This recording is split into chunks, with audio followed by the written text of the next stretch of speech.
wild bobcat kitten, alone and furious, just barely old enough to stand, but far too young to survive without his mother, was brought to High Plains Wildlife Rescue. In that moment, Rachel came up with one last reckless idea. Introduce him to Whisper, a 12-pound ball of white fluff, who had never set foot in the wild, never hunted a single day in her life.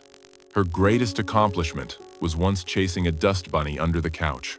And yet, when the carrier door opened and the bobcat kitten stepped out, what happened next was beyond anything anyone expected. A fragile trust had begun to take root, and in the weeks that followed, this unlikely pair formed a bond that challenged the very laws of nature. Could a housecat truly nurture, protect, and teach a creature born to hunt, climb, and survive in the wilds of Montana? This is the extraordinary true story of an impossible family, where a pet became a bridge between species, where love rose above instinct, and where one tiny bobcat learned that sometimes the wildest lesson of all is learning how to trust. Before we begin, don't forget to hit the like button, subscribe, and ring the notification bell so you won't miss any of our unexpected stories. That morning, when Rachel Miller received the call about an orphaned bobcat, she was already knee-deep in what she liked to call her Tuesday cocktail.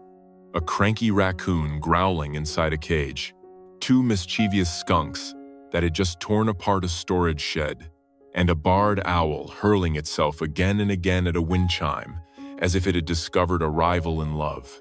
"Rachel, we've got an emergency," came Sheriff Daniel's voice through the phone she had wedged between her shoulder and ear, just as she was trying to pull a young skunk out of a pile of antique oil lamps. "If it's not on fire or actively chewing someone's leg off, it'll have to wait," Rachel muttered, finally yanking the lamp free from the skunk's surprisingly strong claws. "It's a bobcat kitten, maybe 5 or 6 weeks old. Its mother was hit by a car right on Highway 89.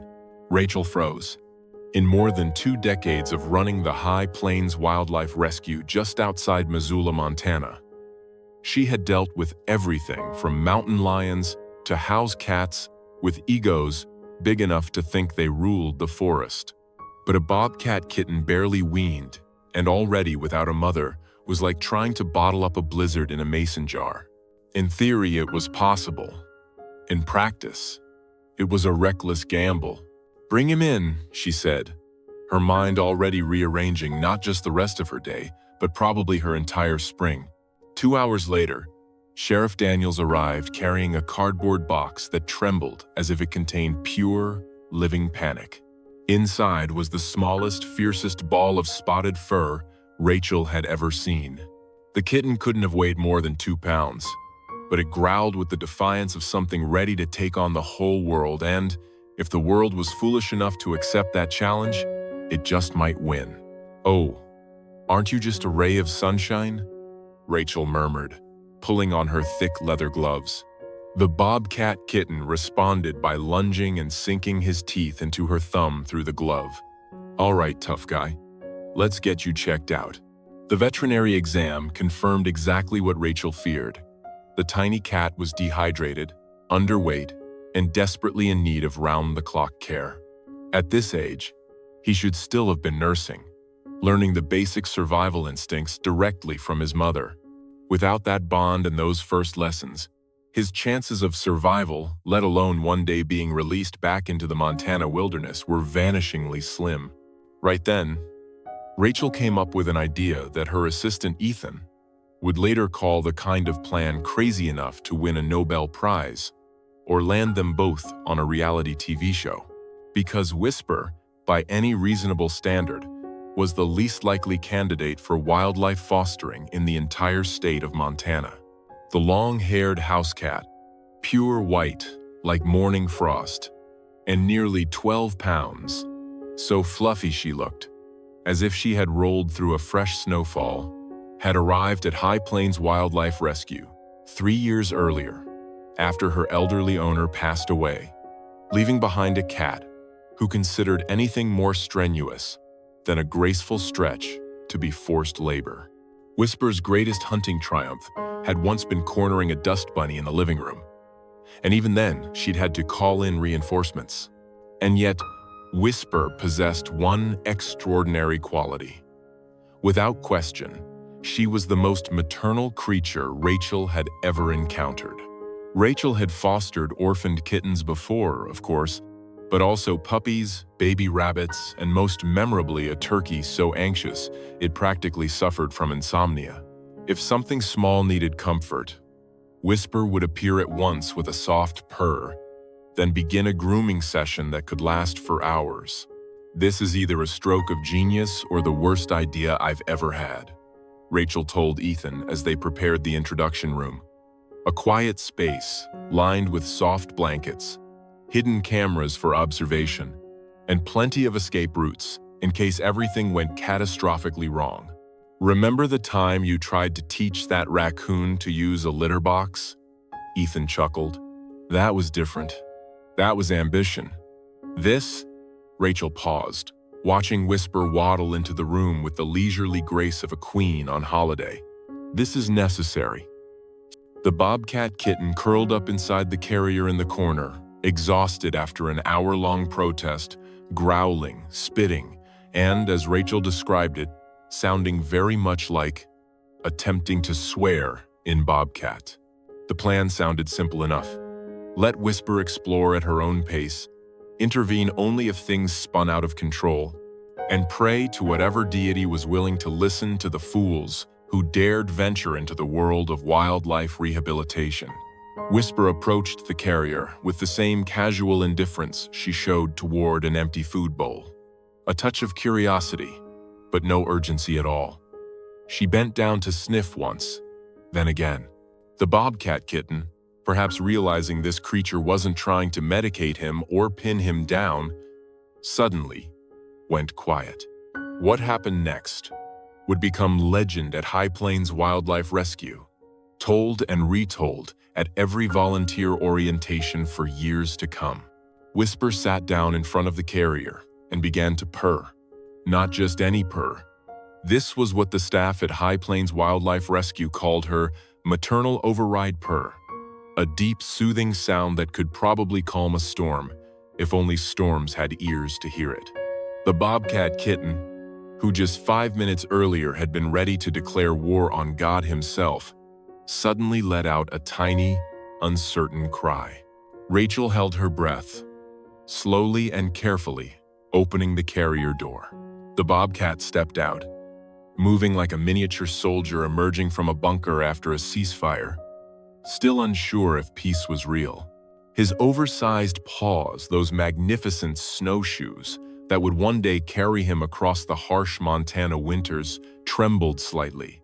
The bobcat kitten's tufted ears, still far too big for his small head, swiveled like radar dishes, trying to locate the source of that impossibly soothing sound. Meanwhile, Whisper had shifted into what Ethan liked to call loaf mode, tucking all 4 paws neatly beneath her body, looking like a small snow roll. Her eyes half closed, she watched the kitten, her steady purr never breaking.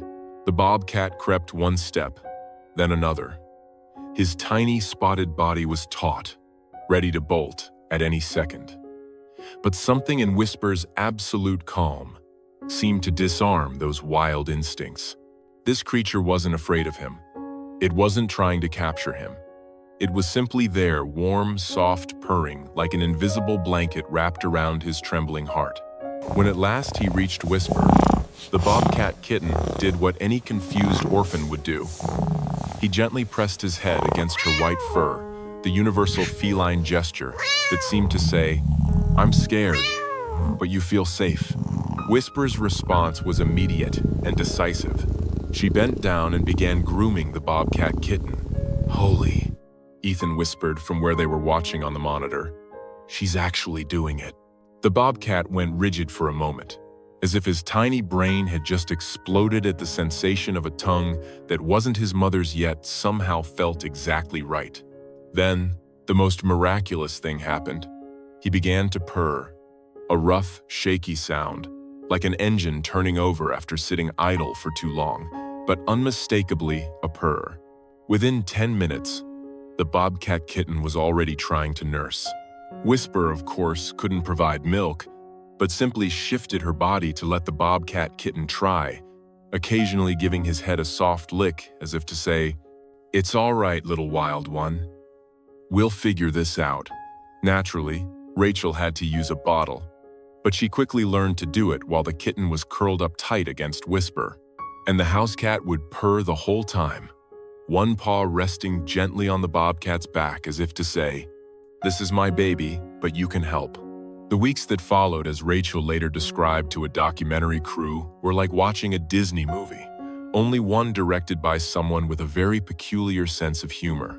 The bobcat kitten, whom the staff soon nicknamed Trouble because any other name would have been false advertising, decided that Whisper was not just his mother, but his entire universe. He followed her everywhere, creating situations both chaotic and hilariously unbelievable. Once, when Whisper went to use the litter box, Trouble tried to squeeze in with her. Clearly, he believed this was a group activity. Whisper's long-suffering expression, struggling to maintain a shred of dignity while a bobcat kitten enthusiastically tried to help her bury her business, quickly became the default screensaver on every computer at High Plains Wildlife Rescue.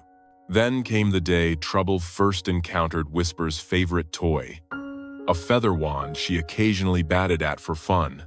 Maybe once a month when the mood struck, Trouble attacked it with the full intensity of a creature, convinced that this feather had personally insulted his ancestors. Whisper sat calmly on her cushion, watching with serene patience, occasionally lifting one paw as if to say, "Yes, very good, my dear." Mealtime, however, was even more entertaining. Whisper was every bit the refined lady, eating slowly, delicately nibbling her premium senior cat food one tiny bite at a time. Trouble, on the other hand, threw himself at his bottle as though settling a life or death debt. And when Rachel began introducing him to solid food, the specially prepared raw diet required for a growing bobcat, he attacked his meals with such gusto that bits of meat splattered nearly a yard away from the dish. Whisper would calmly sit and fastidiously groom her whiskers after every meal, while Trouble looked like he had just lost a full-scale food fight. But it wasn't all comedy.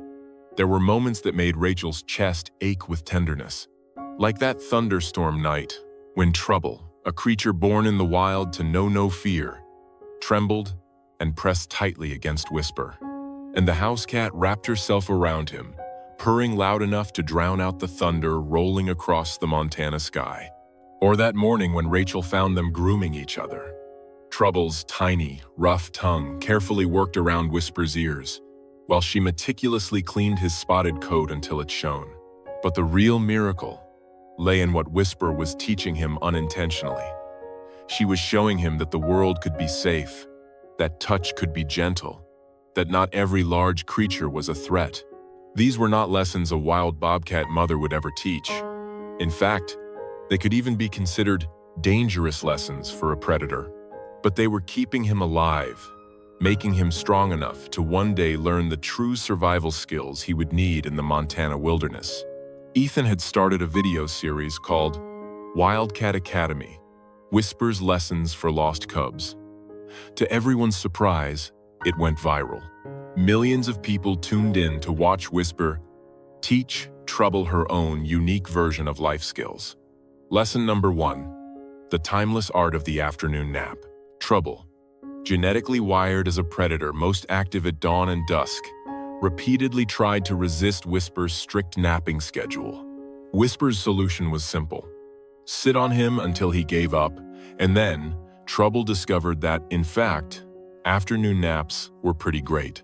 Lesson 2, the art of grooming. Trouble's early attempts at self-grooming looked less like cleaning himself and more like he was trying to rip all his fur out just to get it over with. Whisper patiently demonstrated the proper technique, while Trouble's version remained little more than barely controlled chaos. Lesson 3, the power of the purr. This was perhaps the greatest success. Trouble developed a purr so strong that people joked it could probably register on seismic equipment in Missoula. He purred while eating, while playing, while sleeping, and most memorably while Rachel was trying to give him medicine. What was already a difficult task became infinitely harder, but also 1,000 times more adorable. But as Trouble grew, and boy, did he grow, reality began to creep in. At just 12 weeks old, he was already nearly as big as Whisper. The once comically oversized paws now fit his body, and those paws carried claws capable of doing real damage. His play was becoming rougher, though with Whisper he was remarkably gentle, as if he understood instinctively that she was fragile in a way he was not. The call from the Bitterroot Wildlife Rehabilitation Center came on a Tuesday that felt every bit like a Monday. "We've got space for your bobcat," Director Hayes said over the phone. "Tom Bradford is ready to take him." Bradford was a legend in wildlife rehabilitation, a man who had successfully returned more bobcats to the wild than anyone else in the country. If anyone could teach Trouble how to be a true wild bobcat, it was him. Tom Bradford's mountain facility had vast semi-wild enclosures, live prey training programs, and most importantly, other bobcats. The only true teachers who could give Trouble the lessons Whisper, for all her love, simply never could. Rachel knew this had always been the plan. From the very beginning, the goal was to save Trouble's life so that one day he could return to the wild, the place he was always meant to be. But knowing it in her head and feeling it in her gut were two entirely different things. She broke the news to the staff at the morning meeting. Ethan immediately excused himself, mumbling that something had gotten into his eye. Both eyes. At the same time, Margaret, the volunteer coordinator, a 70-year-old woman tough as steel, who had seen it all, quietly dabbed the corner of her eyes with a tissue. "When?" she asked softly.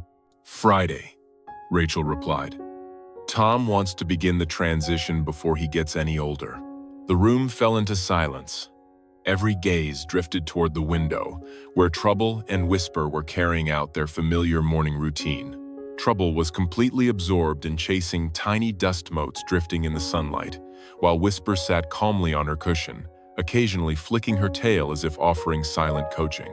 "Does Whisper know?" Ethan asked. The question sounded ridiculous, but at the same time, it was exactly what they were all thinking. On Thursday, the day before Trouble was to leave, Rachel swore that Whisper knew.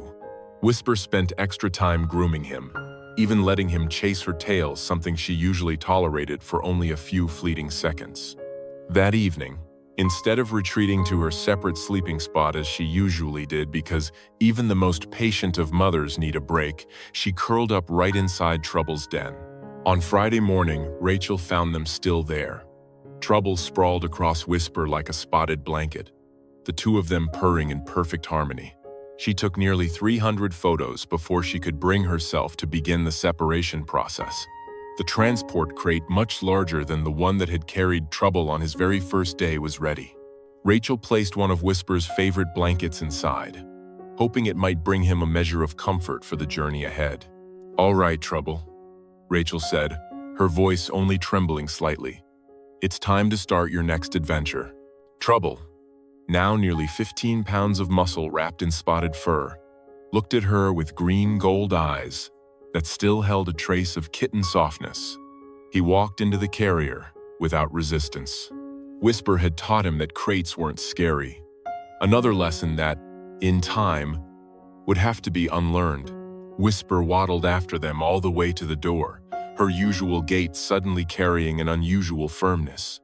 When Rachel placed the crate onto the truck bed, Whisper did something she had never done before. She meowed clear and deliberate. Trouble answered with a chirp, the distinctive sound of a bobcat, one he had never made once during his entire time at the rescue. "I know, Mama," Rachel whispered to Whisper. "You did so well. You saved him." The drive to Bitterroot took 3 hours. Rachel spent most of it whispering to Trouble about where he was headed. Pine-covered mountains, endless deep forests, and a life waiting for him there. He slept almost the entire way, occasionally purring softly in his dreams. Tom Bradford was exactly everything Rachel had hoped for. Skilled, compassionate, and absolutely devoted to the work of rehabilitating bobcats. His facility was impressive, with vast enclosures that looked as if pieces of wilderness had been carefully transplanted intact. "He's beautiful," Tom said, eyes following Trouble, now alert, moving cautiously, observing everything with intense curiosity. "And bigger than I expected. You've done good work." Whisper did the work, Rachel gently corrected. "I just held the bottles." Tom Bradford smiled. "I've been doing this for over 30 years, and I've never heard of a house cat successfully fostering a bobcat. That's truly something special." As they moved Trouble into his new enclosure, a transition space where he could acclimate before meeting the other bobcats, Rachel bent down and gave him one last gentle scratch behind the ears. Trouble leaned his head into her hand, purring softly. "You're going to be wild," she whispered. "You're going to hunt, climb, claim a territory of your own, and maybe, one day, even have cubs of your own.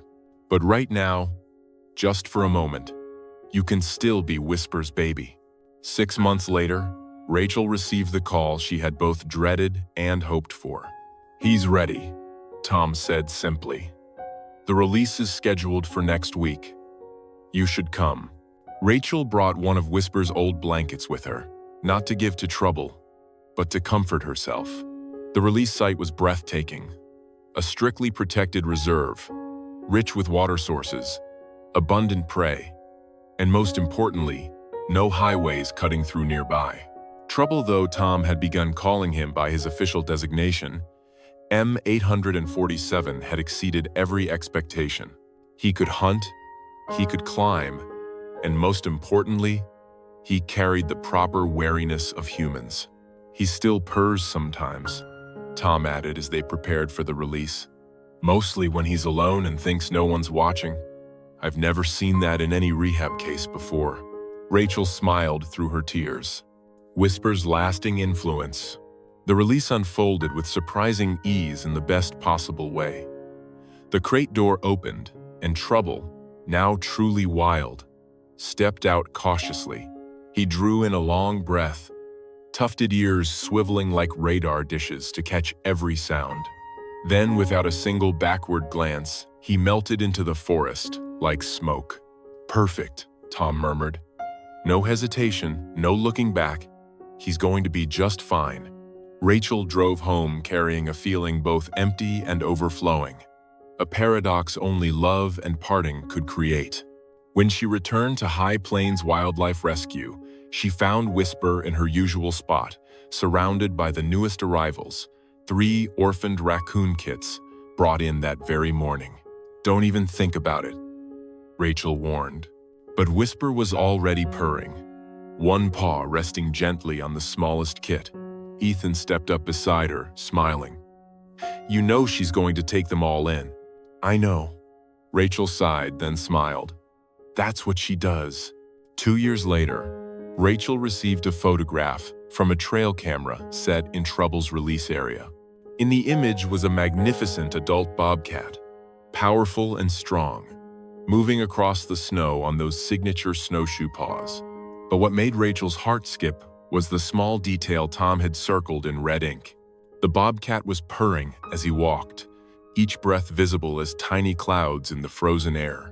Rachel showed the photo to Whisper, who at that moment was busy with her latest project, an orphaned squirrel whose mother had been struck by a car. "Look what you did," Rachel whispered. "You saved a wild creature by teaching him to be gentle first." Whisper glanced at the photo, then lowered her head and went back to grooming the orphaned squirrel who had just begun making a faint sound like a purr, even though squirrels, of course, don't purr. But in Whisper's world, Rachel realized nothing was impossible. Love was a language that crossed every species. Dignity could be preserved, even while being tackled by babies of any kind. And sometimes, just sometimes, a house cat who believed Hunting meant waiting by the food bowl, could teach a bobcat everything he needed to know about love. The squirrel kit chirped contentedly. Whisper purred like a tiny diesel engine. And somewhere in the Montana mountains, a bobcat moved through his territory with the confidence of one who knew, deep in his bones, that the world could be kind. Because once, in a rescue center that smelled of disinfectant and hope, a housecat named Whisper had taught him so.